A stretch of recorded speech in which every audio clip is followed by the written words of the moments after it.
I'm Greg Denny. Man, I love challenges. I love challenging myself physically and mentally, spiritually. I love, getting in some kind of competitive long distance race or just going out and trying to do a survival in the woods, just something that just challenges all your comfort zones, challenges your limiting beliefs, and just test your limits. Why? I mean, it seems like crazy. Why do you want to torture yourself? Are you nuts? Right? But something happens, something magical happens when we push our limits. When we get to the edge of our comfort zone and we take a step further anyways. See, adversity is actually a really good thing. Obstacles and challenges, they're great.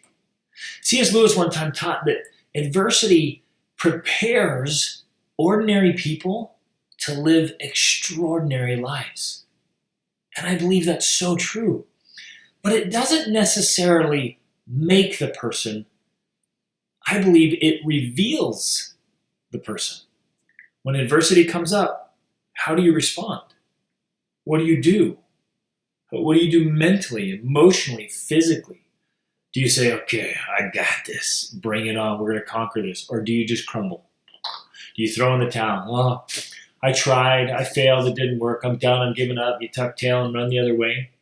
Do you let fear cripple you? Do you let your doubts control your life? You see, adversity reveals us, right? It exposes what we've been doing for all these years, right?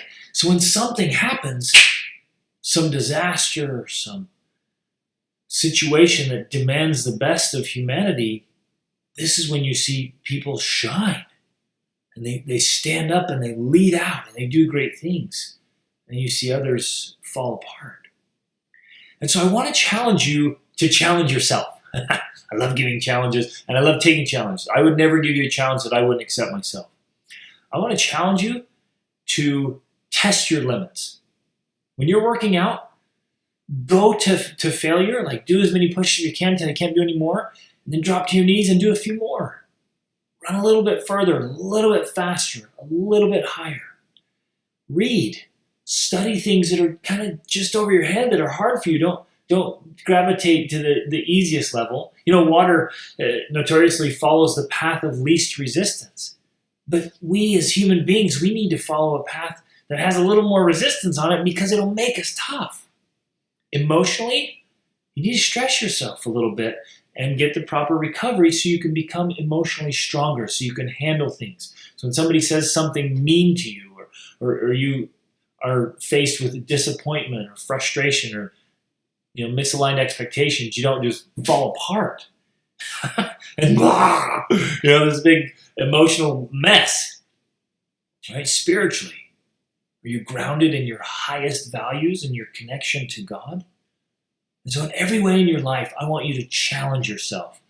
I want you to push those limits. I want you to push back that comfort zone and that bubble, push those boundaries and those borders so that you're growing and expanding and improving. And from here on out, please do this with me.